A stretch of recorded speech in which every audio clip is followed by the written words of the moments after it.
บน้องเนื้อทองยามท้องลมหนาวได้มาพบสาวหยอกเย้าที่เขาลือกันมาเยือนถึงที่ดินแดนแขวงสารวันอายอยู่นครเวียงจันทร์คิดอยากผูกพันกับน้องแก้วตาสาวนาใสให้ไปก็บ่ลืมลาสมคำหรือสาเมื่อได้มาพบน้องคนดีลูกหลานองค์แก้วสมแล้วที่เป็นสตรีนับว่าอายคนโชคดีพบพ่อนาลีที่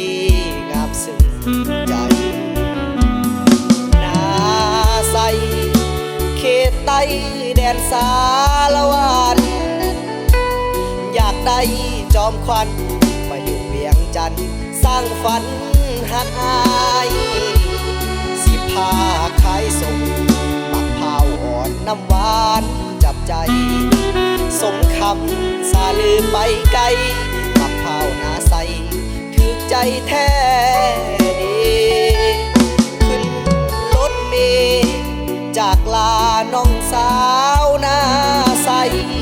ขอห่างเพียงกายแต่หัวใจฝากไว้กับนางคนบุญอยู่ส่งคงได้สมปรารถนามาอยู่เป็นคู่สีวา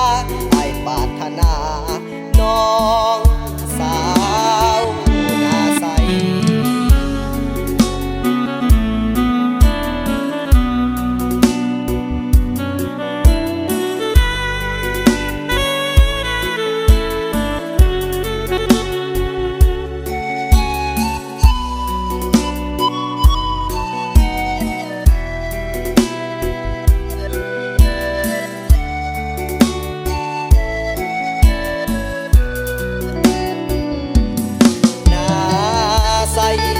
เขตใต้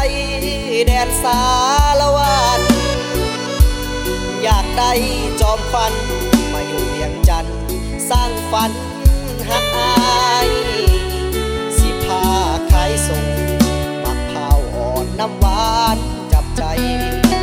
สมคำสาลือไปไกลมักพร้าวนาใสถึกใจแท้รถเมล์จากลาน้องสาวนาใสขอห่างเพียงกายแต่หัวใจฝากไว้กับนางคนบุญอยู่ส่งคงได้สมปรารถนามาอยู่เป็นคู่สีวา